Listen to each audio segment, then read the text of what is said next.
Selamat pagi. Hari ini kita lanjutkan perjalanan kita ya dalam mata kuliah manajemen aset. Dan hari ini kita sudah sampai pada bab 4, yaitu pengembangan kasus bisnis. Di mana dalam bab ini kita akan menguraikan prinsip serta langkah yang diperlukan ketika mengembangkan suatu kasus bisnis yang diperlukan oleh seorang manajer.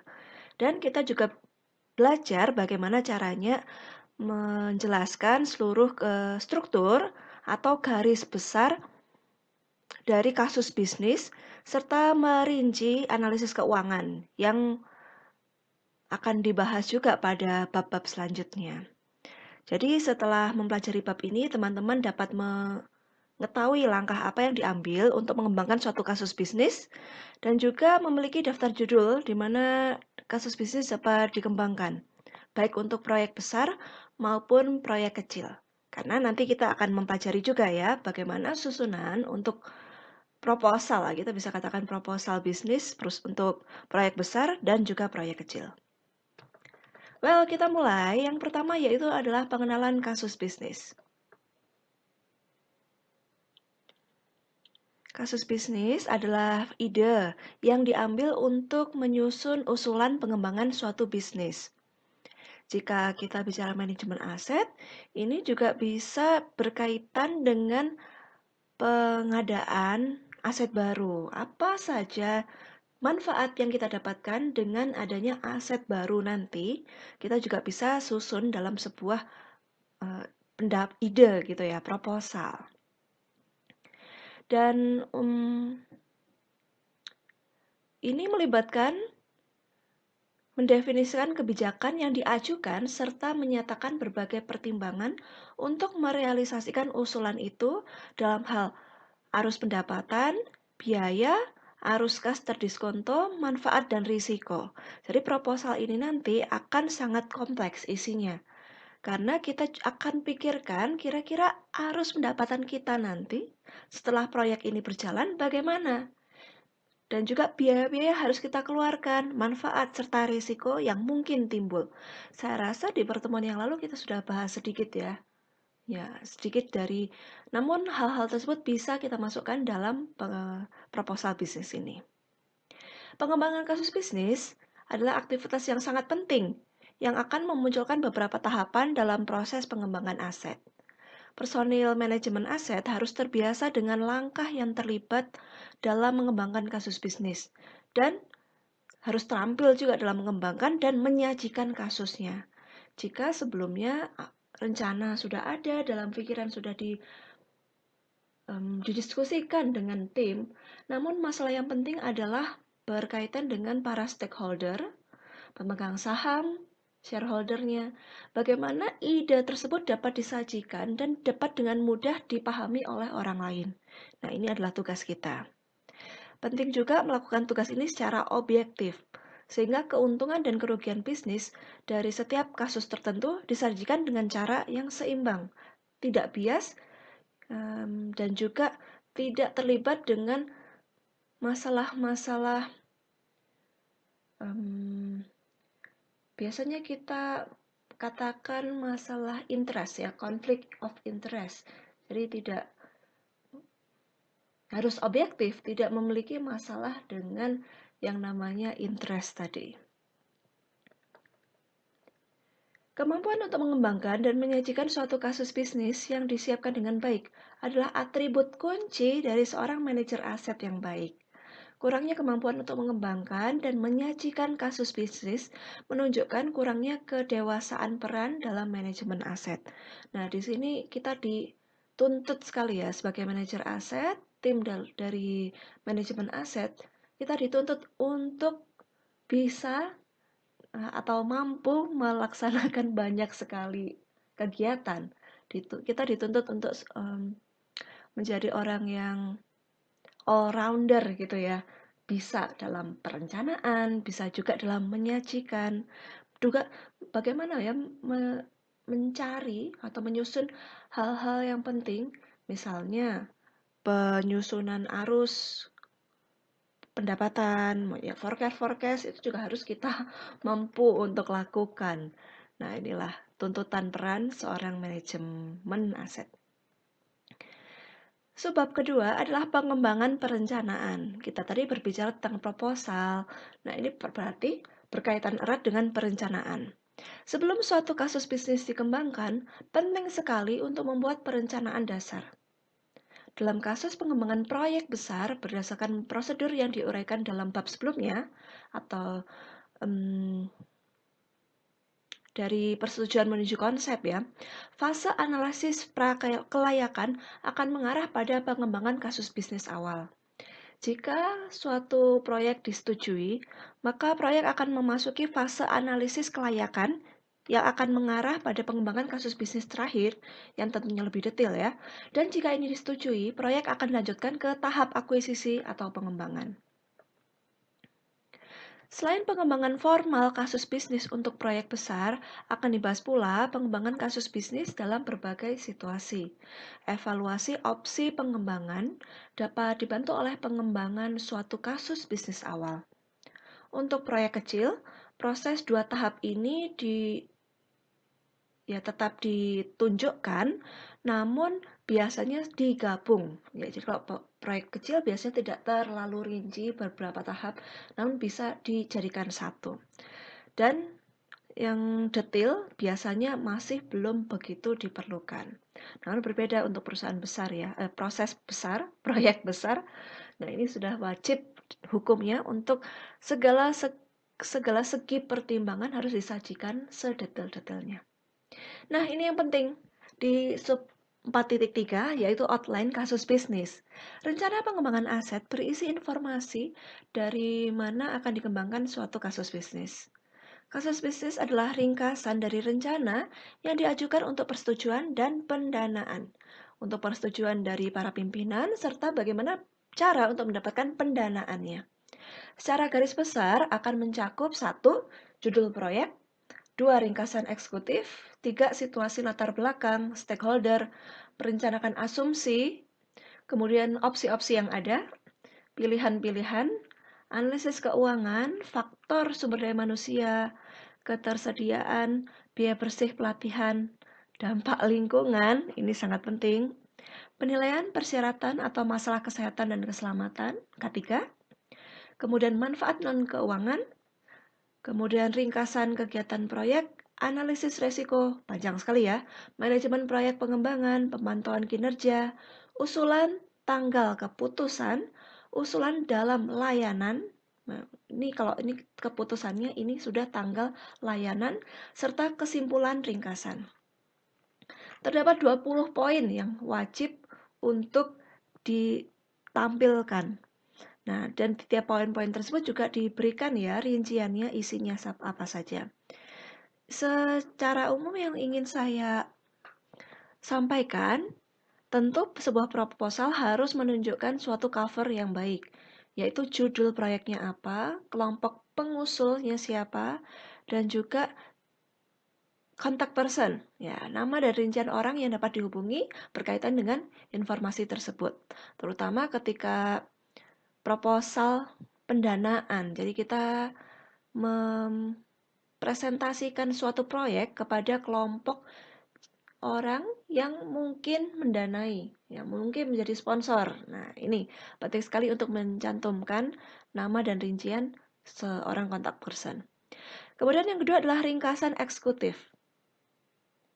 Kalau teman-teman membaca annual report, tahu ya, laporan tahunan perusahaan yang kita download biasanya bulan-bulan Maret itu muncul ya.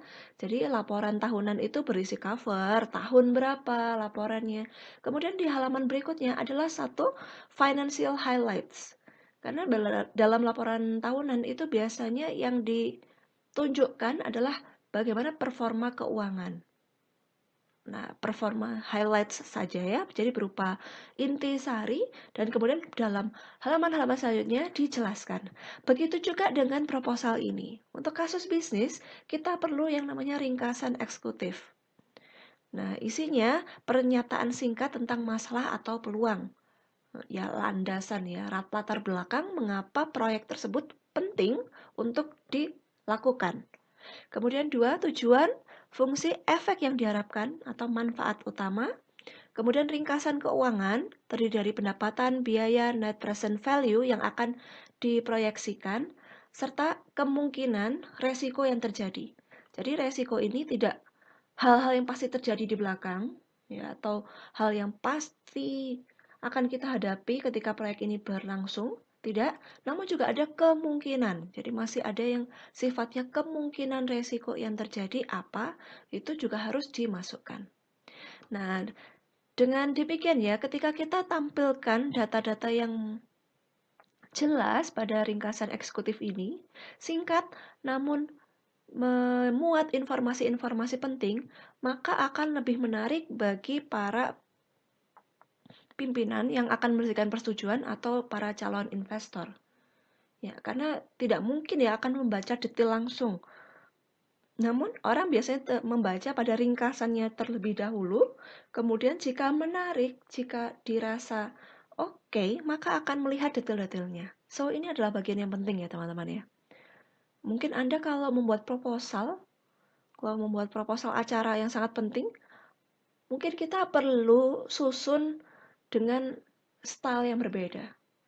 Kalau saya dulu ketika membuat proposal UKM, ya itu semua ada susunannya dari kampus ya, halaman ini, kemudian lembar kedua pengesahan harus begini, begitu. Namun ketika proposal tersebut kita ajukan ke sponsor, nampak kurang menarik. Ya, ini proposal kelompok mahasiswa. Namun mengapa selalu standar, formal, tentu sangat tidak menarik. Bagaimana jika proposal yang kita ajukan keluar ya, pihak luar sponsor itu didesain.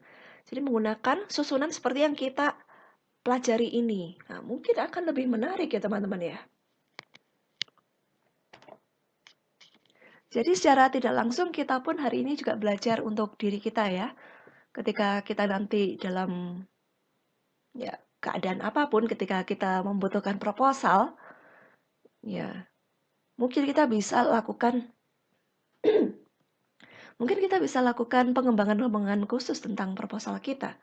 Tidak hanya yang biasa-biasa saja. Kita bisa gunakan semacam ini mungkin ya konsepnya. Well, apapun itu, kita lanjut ke bagian ketiga, yaitu situasi latar belakang. Seperti yang sudah saya sampaikan sebelumnya di ringkasan eksekutif, namun di bagian ini akan lebih detail, yaitu berisi pernyataan objektif tentang kekuatan, kelemahan, peluang, dan ancaman. SWOT analysis, kita perlu letakkan di sini. Kemudian mungkin ada pertanyaan, wow, Bu, jadi demikian di ringkasan eksekutif juga disebutkan adanya resiko di bagian belakang. Apakah tidak sebaiknya kita lakukan SWOT analisis di bagian depan? Well, jika itu pertanyaannya, tentu bisa ya teman-teman ya. Namun dirasa ketika ringkasan eksekutif itu memang berupa hasil, memang berupa ikan. Kalau saya katakan memang berupa hasil yang sudah siap untuk dinikmati. Sedangkan kalau SWOT analysis itu memang butuhkan pertimbangan-pertimbangan. Meskipun bentuknya sudah bagan SWOT analysis itu tadi, namun tetap harus ada penjelasan-penjelasan yang mendetail. Sehingga jika SWOT analysis diletakkan di depan, tentu kurang tepat ya. Terlalu panjang saya rasa. That's why, jika Anda rasa suatu hal itu penting, silakan letakkan juga di bagian belakang. Namun, di bagian depan, di belakang ringkasan eksekutif persis. Karena orang setelah baca ringkasan eksekutif, maka akan balik ke halaman selanjutnya. Dan disitulah ditemukan ya, hal-hal yang juga sesuai urutan ya, sesuai dengan urutan bagaimana proposal seharusnya dibuat. Namun kita tampilkan dari yang umum, jadi yang paling besar ke yang khusus. Seperti contohnya ini ya, SWOT analysis. Dia sifatnya memang sangat umum. Betul kan ya, SWOT analysis masih secara general saja, belum berkaitan dengan inti detail-detail atau hal yang sangat spesifik. Ini masih melihat secara umum, secara general. Berikutnya, setelah SWOT, ada konsep pengembangan. Berikutnya, analisis kebutuhan aset, kemampuan, kapabilitas yang direncanakan, analisis kesenjangan kemampuan. Wah, ini seperti yang kita lakukan di pertemuan lalu ya. Kemudian indikasi hubungan penting dengan kemampuan atau proposal lain. Ya, ini yang berkaitan dengan hal yang sudah ada atau proyek yang sedang kita jalankan ya. Kemudian itu tadi berkaitan menggambarkan situasi latar belakang. Belum tentu hanya semacam ini. Jadi teman-teman tidak hanya 5 hal ini, namun ada latar belakang lain yang bisa saja masuk mendasari menyusunan suatu proyek. Nah, itu teman-teman bisa berikan juga ya di bagian sini. Tentu banyak ya latar belakang lain. Misalnya tuntutan dari masyarakat, tuntutan dari pasar bahwa diperlukan suatu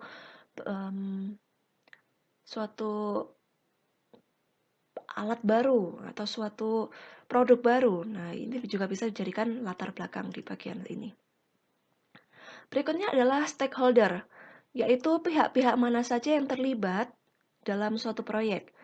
Tentu stakeholder ini ya, kalau namanya saja pihak yang berkaitan, berarti nanti kira-kira Anda butuh siapa saja pemasoknya, kemudian calon customer dan seterusnya. Ya, kita perlu mendapatkan ya informasi dari para stakeholder terkait. 5. Merencanakan asumsi seperti tingkat layanan yang diperlukan ya, berapa produk-produk yang akan dihasilkan. Oh, nanti kita akan pelajari juga tuh suatu kasus dari perusahaan warung kopi, kafe kopi. Nah, nanti akan dijelaskan tingkat layanan yang diperlukan berkaitan dengan berapa jumlah yang akan kita produksi jika proyek ini berjalan. Kemudian ketersediaan barang yang relevan. Barang-barang pendukung misalnya gedungnya, kemudian peralatannya, utilitas, kemudian asumsi permintaan, asumsi harga. Pilihan yang tersedia berkaitan dengan perusahaan kita dari segala latar belakang yang ada. Apakah kita perlu untuk membuat suatu proyek besar, proyek sedang, proyek kecil, atau tidak melakukan apa-apa? Ya, ini jadi karena sifatnya proposal ini tidak hanya supaya suatu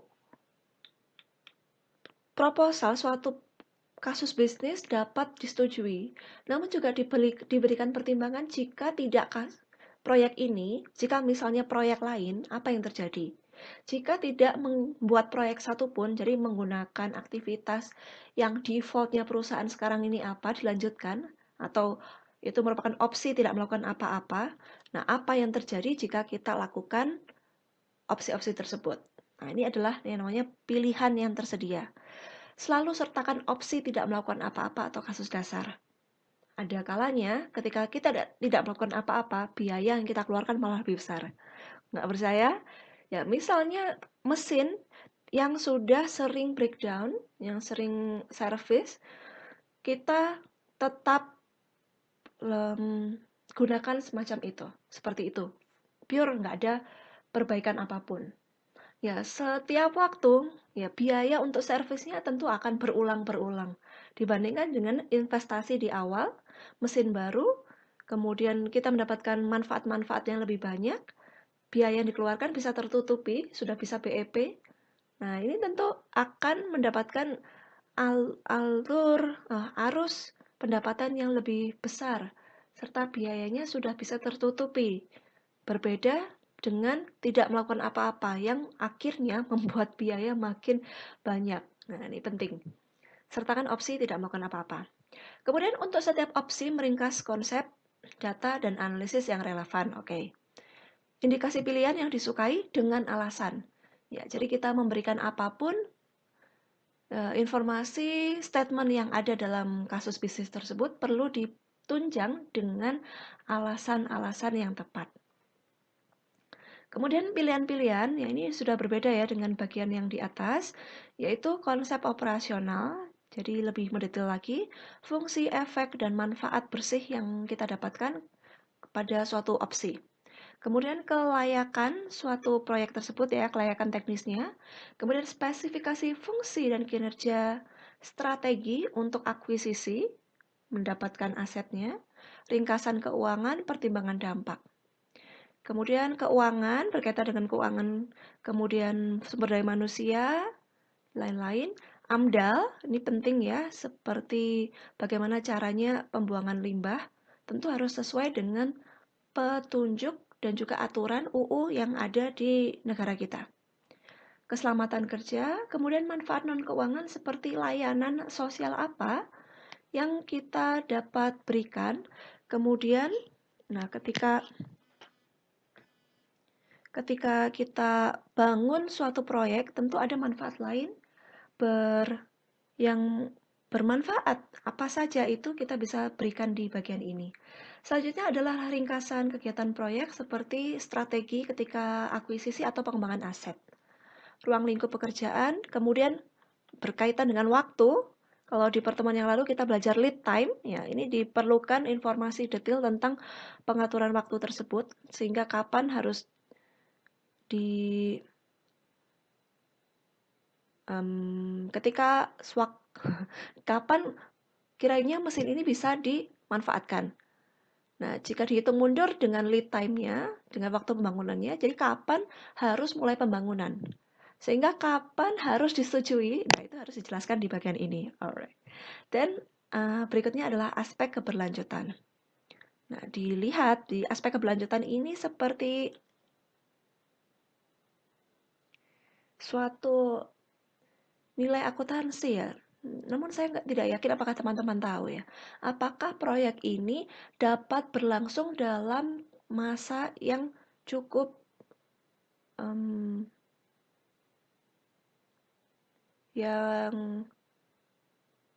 gimana ya? Apakah proyek ini dapat berlangsung dalam masa yang cukup baik ya, cukup pas. Apakah memang proyek ini hanya untuk sementara atau bisa berlangsung dalam waktu yang cukup lama? Nah, tentunya harus yang bermanfaat ya. Yang bermanfaat tentu proyek yang manfaatnya tidak hanya untuk 1 atau 2 tahun, tidak short term, tapi bisa dalam kategori long term. Nah, itulah aspek keberlanjutan di sini maksudnya. Berikutnya adalah analisis resiko. Resiko ketika kita ada opsi pilihan tidak melakukan apa-apa. Kemudian ketika proyek ini disetujui, resikonya apa? Jika terjadi masalah, ya apakah masalah itu, kemudian jika benar-benar mendapatkan masalah tersebut, kira-kira solusi apa yang bisa kita lakukan? Nah, itu sudah mulai dipikirkan juga. Masalahnya yang mungkin timbul apa, dan bagaimana cara untuk mengatasinya. Ini perlu untuk dipikirkan sedari awal. Dan juga risiko jangka panjang. Manajemen proyek pengembangan, yaitu sumber dana dan sumber daya untuk mengelola rencana ini, bagaimana cara pemantauan dan pelaporan suatu kinerja.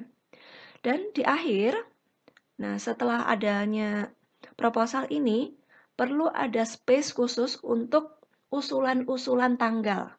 Jadi usulan tanggal keputusan, jadi kapan kira-kira keputusan atas proyek ini berlangsung atau tidak, sudah disarankan ya. Jadi ada range waktu dan usulan dalam layanan. Range waktu kapan kira-kira proyek ini dapat berjalan. Nah, ini sudah diberikan range waktu sehingga ketika kita bertemu dengan para pimpinan serta para calon investor, mereka pun akan mengetahui waktu-waktu yang tepat yang tepat kapan kira-kira suatu proyek berlangsung, sehingga mereka pun juga mikirnya ya bisa membantu mereka untuk mempertimbangkan ya kira-kira cukup pas tidak proyek ini.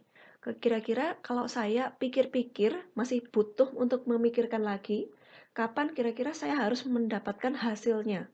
Karena sudah ada range waktu kapan tanggal-tanggal akhir, tanggal-tanggal penting untuk proyek tersebut dapat berjalan. Kemudian di akhir perlunya ada kesimpulan ringkasan. Jadi simpulan dari hal-hal yang sudah pernah dibahas di atas dan juga bagaimana hasilnya bisa diletakkan di halaman paling belakang.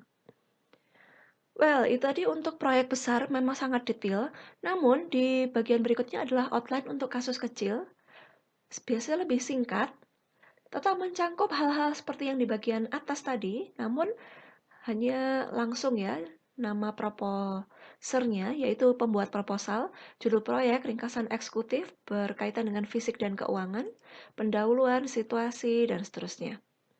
Ya, kurang lebih masih sama, namun tidak sedetail yang tadi. Setelah proposal tadi sudah diajukan, keputusan akhir untuk melanjutkan terletak pada manajemen senior atau pimpinan tadi dan akan didasarkan pada pertimbangan keuangan, dikombinasikan dengan penilaian dalam kaitannya dengan perkiraan pengembangan masa depan, penilaian pertimbangan fleksibilitas masa depan dan juga resiko terhadap kedua proyek itu sendiri serta asumsi yang mendasari kasus-kasus bisnis. Ya, banyak sekali pertimbangan yang akan dilakukan. Selanjutnya adalah persetujuan perencanaan pengembangan. Setelah disetujui, suatu proyek tersebut sudah menjadi bagian dari rencana pengembangan bisnis yang disetujui organisasi. Ini adalah portofolio yang dikelola oleh organisasi, berisi semua rencana proyek yang telah diterima, tetapi belum dikenalkan ke layanan. Jadi proposal-proposal proyek-proyek yang sudah diterima namun belum berjalan. Proyek dalam rencana pengembangan bisnis yang disetujui harus dipertimbangkan dalam perencanaan berikutnya dan akan dianggap tetap kecuali perubahan disetujui di tingkat senior, tingkat ini ya,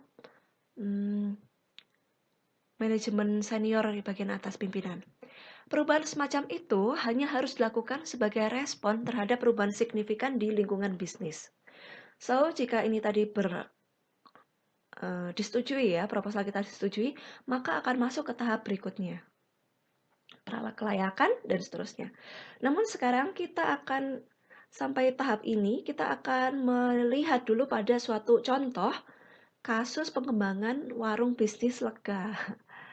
Kalau di buku asli, nah itu tidak kafe lega ini ya, bukan warung kopi. Namun perusahaan alkohol. Namun kita sesuaikan dengan budaya di sini ya. Dan hal yang paling mudah untuk kita bayangkan saat ini kan kopi kekinian ya, yang begitu banyak. Nah, semoga ini bisa memberikan insight bagi diri kita. Ya, warung lega di bawah kepemimpinan PT Citra Pesona yang bergerak dalam bidang pelayanan jasa wisata di Jawa Timur, kantornya di Surabaya. Pernyataan masalah untuk memenuhi kebutuhan penggemar kopi di kalangan pelancong baik tua dan juga muda. Kopi yang disajikan adalah kopi hitam, kopi coklat, dan kopi susu. Wilayah usaha di Kecamatan Bumiaji, Kota Batu. Ya, ini bukan saya yang bikin ya, Bu. Terjemahan dari bukunya seperti ini. Kemudian berikutnya adalah analisis kebutuhan. Kebutuhan per hari berdasarkan jumlah konsumen potensial kita butuh kopi murni 3 kilo, 4 kilogram coklat murni, dan juga 5 liter susu murni. Kebutuhan air 100 liter untuk bahan untuk minumannya ya, dan juga untuk kebersihan. Kemudian diperlukan seorang peracik kopi yang berpengalaman. Analisis gap kemampuan. Nah, ini kita lakukan juga ya analisis gap kemampuan. Berdasarkan analisis kebutuhan, kemampuan warung saat ini, yes, kalau tadi kita butuh sekian. Saat ini yang bisa kita dapatkan adalah kopi murni yang tersedia 2 kg, coklat murni 3 kg, susu 7 liter, dan air menggunakan air atesis yang bisa memenuhi kebutuhan. Jadi 100 liter tadi, oke. Kemudian celah, berarti kita punya gap di sini ya. Kita punya 2, padahal butuh 3. Berarti kita kurang 1 kg kopi murni. Untuk coklat murni, butuh 4, kita punya 3, kurang 1. Dan juga susu murni, kita butuh susu 5 liter, tapi sekarang punya 7 liter. Berarti lebih 2 liter. Kemudian informasi, kita memiliki 3 orang peracik kopi ya. Apa namanya ya? Barista, ya. Kemudian berikutnya adalah pernyataan persyaratan kemampuan. Inilah yang dibutuhkan oleh perusahaan kita. Kemudian kriteria keputusan, yaitu kriteria yang ditetapkan oleh perusahaan berkaitan dengan syarat dari mana kita dapatkan sumber-sumber bahan baku kita. Nah, untuk kebutuhan bahan minuman diputuskan dengan ketentuan sebagai berikut. Kopi murni harus dihasilkan dari petani langsung. Harus didapatkan dari petani langsung. Coklat murni diproduksi dari pabrikan Mojokerto atau Jember. Kemudian susu murni disediakan oleh petani susu sapi dari Pujon dengan kualifikasi susu sapi Jawa. Jadi harus sapi Jawa. Kemudian analisis prakelayakan. Strategi pembelian bahan minuman dengan pertimbangan beli dengan melakukan pemesanan kepada petani langsung dengan tingkat kesegaran kopi 70% dari wilayah Nongko Jajar. Atau beli ke pabrikan langsung dengan harga potongan yang disepakati berkaitan dengan coklat ya. Kemudian beli susu segar langsung ke petani dengan jenis susu segar 90% murni dengan kaleng yang higienis. Jadi sudah di kaleng. Kemudian pertemuan dengan para stakeholder. Hasil kajian dengan pembeli potensial bahwa mereka akan sangat senang jika dalam perjalanan wisata ada tempat istirahat dengan yang bisa membuat mereka ya menikmati minuman panas atau segar di sore atau pagi hari. Sebagian juga menginginkan menikmatinya waktu malam, khususnya di akhir minggu, weekend ya. Sabtu malam misalnya, mereka mempersyaratkan harga cukup bisa dijangkau dengan sajian yang menarik. Ya, pengharapan dari para calon pelanggan potensial semacam ini. Kemudian kita susun sebuah proposal prakelayakan. Membeli bahan minuman dengan harga yang rasional dengan kualitas utama. Jika terlalu murah dikhawatirkan berpengaruh pada rasa minuman yang disajikan. Oke. Pembeli diharapkan peroleh rasa puas sehingga setiap gelas yang disajikan sudah terminum habis. Kemudian diharapkan pembeli bisa menikmati kopi seminggu 3 kali. Kemudian berikutnya minuman dijual tunai oleh pembeli. Masalah yang mungkin timbul apabila pembeli datang dalam kelompok lebih dari 10 orang, apakah bisa diberikan potongan harga atau pelanggan tetap selama 2 tahun diberikan voucher sehingga dapat bisa mendapatkan potongan harga gitu. Anggaplah proposal prakelayakan sudah disetujui. Oke. Kemudian berikutnya analisis kelayakan. Setelah tahap tersebut terlampaui ya, disetujui, kemudian lakukan pemeriksaan dengan seksama ketersediaan bahan minuman di lokasi yang sudah direncanakan. Pastikan bahwa petani kopi, pabrikan coklat, dan petani susu siap produksi dan siap menjadi pemasok setiap harinya. Kemudian lakukan ketetapan harga dengan ketentuan yang berlaku, termasuk kemungkinan potongan dengan kesepakatan pengambilan atau pengambilan tepat waktu. Nah, ini ketika kita tadi sudah mendapatkan kopi dari petani di daerah Nongko Jajar, nah setiap kita mengambil, setiap minggu misalnya ambil harus sudah pasti ada. Jadi udah ada jaminan bahwa pasti ada. Atau diantar setiap hari tepat waktu. Jadi pada pukul sekian benar-benar harus diantar sampai pada tempat kita. Nah, ini harus disepakati. Kemudian baristanya sudah dipilih dengan perjanjian kerja yang jelas. Selanjutnya kita perlu lakukan yang namanya uji dan evaluasi. Pilot project mungkin ya teman-teman mungkin katakan ya. Buatlah uji coba hasil ramuan peramu minuman yang telah dipilih untuk seluruh minuman kopi yang disajikan untuk pelanggan dengan mencicipinya langsung. Bila perlu, ambil pelanggan secara random untuk mencicipi produk yang disajikan. Diharapkan rasa dan aromanya memuaskan. Berikutnya, persetujuan proyek. Siapkan berbagai peralatan yang diperlukan pelayanan kopi, terutama ketika warung kopi tadi akan dibuka dalam jangka waktu 3 hari mendatang. Pembukaan perdana hari Sabtu jam 4 sore dengan mengundang beberapa pejabat, tokoh masyarakat sekitar, serta beberapa pelanggan untuk meresmikannya. Kemudian pada tahap pelaksanaan, kopi dahsyat disajikan kepada pelanggan sesuai dengan pilihan varian kopi yang disajikan. Well, ini tadi adalah suatu proposal yang kita dapat susun berkaitan dengan kafe kopi kita. Berikutnya, nanti akan saya bagikan juga ya contoh lain kalau tadi contoh yang asli ya, yaitu perusahaan alkohol. Seingat saya bir gitu teman-teman. Saya rasa di pertemuan selanjutnya bisa kita bahas. Untuk kasus 2 ini adalah soal, bukan soal ya, cerita tentang kehidupan dari Jack dan Sheila. Kehidupan dari Jack dan Sheila.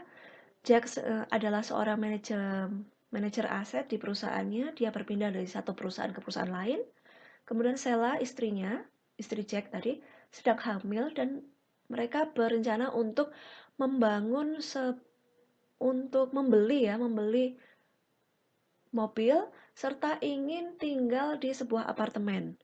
Karena sebelumnya mereka hanya sewa yang bulanan ya. Kemudian mereka ingin yang tempat tinggal yang lebih permanen begitu. Jadi memang apartemen yang memang rumah untuk mereka tinggali dalam jangka waktu yang cukup lama. Kemudian Jack sendiri juga punya masalah dengan proyek-proyeknya, dengan manajer operasionalnya, dan seterusnya panjang. Namun kasus ini cukup kompleks ya, karena setiap bab itu menjelaskan kasus ini dan berurutan antara satu bab dengan bab yang lain. Namun pada modul kita ini nampaknya tidak semuanya disajikan. Ya, ada keterbatasan dari yang bagian menerjemahkan ya, sehingga tidak semuanya disajikan. Namun pada kasus 2 ini cukup dijelaskan ya bagaimana Jack memiliki suatu masalah di perusahaannya. Di akhir Anda diminta untuk memberikan tanggapan Anda pada kasus yang dihadapi Jack ini. Jadi mohon teman-teman, waktu kita masih panjang, silahkan dibaca kasus tentang Jack dan Sheila ini. Silahkan dibaca dari awal. Kalau perlu silahkan baca dari bab sebelumnya ya. Bab sebelumnya juga akan memberikan Anda informasi lebih tentang kasus kali ini. Kemudian bagaimana tanggapan Anda? Tolong dipersiapkan karena di pertemuan selanjutnya selain saya berikan satu contoh perusahaan yang lain, jadi kasus bisnis pada perusahaan lain, kita akan bahas tentang masalah yang dihadapi oleh Jack ini. Ya, kalau di sini Jock ya. Oke. Nama aslinya Jack. Alright. Jadi teman-teman, cukup sekian pertemuan kita hari ini. Kita bertemu lagi hari Jumat pagi. Saya belum ada ide sih, Jumat pagi apakah menggunakan meeting atau video. Mari kita lihat ya. So far ketika YouTube mungkin tidak banyak masalah. Jadi kemungkinan besar YouTube sih teman-teman ya. Namun juga belum tentu, ya bisa saja kita akan adakan dalam Google Meeting. Segala informasi akan saya letakkan pada Edmodo, so teman-teman silakan Edmodo-nya ya, di set notification-nya nyala. Jadi ketika ada post baru, Anda secara otomatis mendapatkan notification di HP Anda, atau mendapatkan email, jadi Anda tidak pernah ketinggalan informasi dari Edmodo. Apalagi ya yang perlu saya sampaikan ya, saya rasa kondisi belakangan ini juga kurang begitu baik.